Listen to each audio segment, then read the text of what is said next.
galima išgirsti tą V8 garsą. Nu ką, offroado fanai, turime ir jums modeliuką.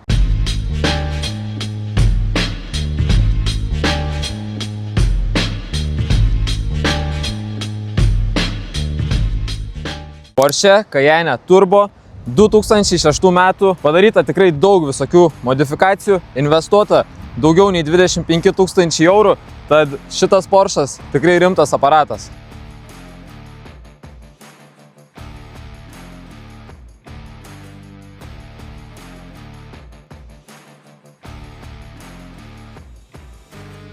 Įdėtas 3 colių Eurovise liftas, BF Goodrich All-Terrain 265 šiam5 padangos, R18 Porsche ratai, pilnai perrinkta važiuoklė, restauruota oro pakaba. Viskas daryta tikrai su meile ir investuota daug pinigų bei labai daug laiko. Galima išgirsti tą V8 garsą.